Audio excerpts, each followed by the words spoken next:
Hello. Welcome to another Joyful Gym with Audrey Joy. Monday, September 8th, 2025, my dad left his earthly body and went to his heavenly reward. He was 99. I will forever think of the summer of 2025 as the summer my dad was dying. Dad was an anomaly. Up until April 29th of this year, he was still driving at the ripe old age of 98, and all four of us kids were fine with it. He had a TIA on April 30th, and the event happened during the breakfast hour. It took both of my parents well into the afternoon to figure that his behavior between 8 and 9 a.m. was a little off and to call a doctor. In the meantime, Dad drove them to Dairy Queen for lunch. So I guess technically he was still driving on April 30th. But then he took away his own keys after he realized he'd had a stroke.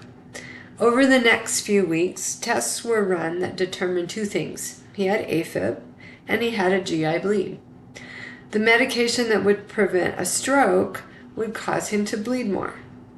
Off the medication, he was at higher risk of stroke. How do you even thread that needle for someone who's 99 years old? There is no good answer. Dad decided to come off the meds and let the doctors look through non-invasive methods for the source of the bleed. Although in hindsight, I'm wondering why we bothered. What were they going to do if they found it? Operate on a 98-year-old? I think not. In the meantime, Dad had a birthday and turned 99 in June. He also worked hard at occupational therapy to gain back the math skills the TIA stole from him. In the latter part of his life, Dad was an appraiser and a realtor, and the fact that he couldn't do basic math was just incredibly frustrating for him. Although he would eventually come to terms with it and realize since he still knew his family and his friends, not being able to subtract 5 from 9 really probably wasn't that big of a deal, especially at the age he was. July 4th is always a big celebration of the little town that I graduated from, Hot Springs, South Dakota. And this year was no exception. In fact, it was exceptional. It was an all-school reunion, and there were a lot of people in town. There were a lot of activities. And our family sat on my parents' deck and watched the fireworks on the 4th of July. And I remember thinking that night, this really could be the last time that I did that activity with Dad. On the morning of July 6th, he had a second stroke. As a family, we were still faced with the same question: prevent another stroke or just let nature take its course with the bleed. At the end of the day, Dad made the choice. No more invasive or intrusive treatments. He wanted to be made comfortable until he left this earth. He was really clear that he was ready to meet the Lord. He had no regrets. He'd had a great life and he had a great family. And since he was basically bedridden, we moved my parents into an assisted living facility on July 28th. It would be 7 more weeks before Dad would meet the Lord in person. I'm guessing it was a little longer period than he had bargained for when he made the call, but I see a lot of good that came out of it. Many friends came to see Dad and had a chance to let him know the impact he'd had in their life. The 4 of us kids had a lot of conversations and we worked really well together to get my folks through the journey.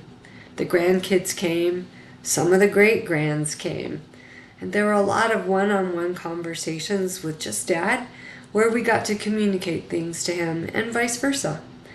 There were tender moments that I will always treasure, but there is one in particular I want to share with you. A few days before Dad died, his youngest grandson was sitting at his bedside. It was late at night, and Dad was just staring at the ceiling. "What are you thinking, Papa?" he asked.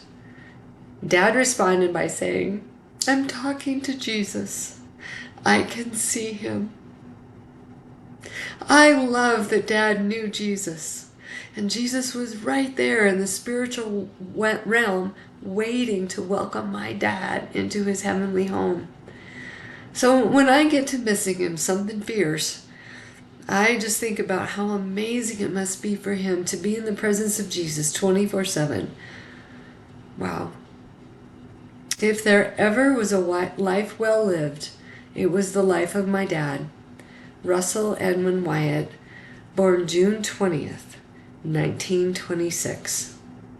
You finished well, Dad. You finished well. If you found value in this gem, share it with a friend, and subscribe to my YouTube channel, Joyful Gems with Audrey Joy, or follow me on my Facebook page, This Is For Me.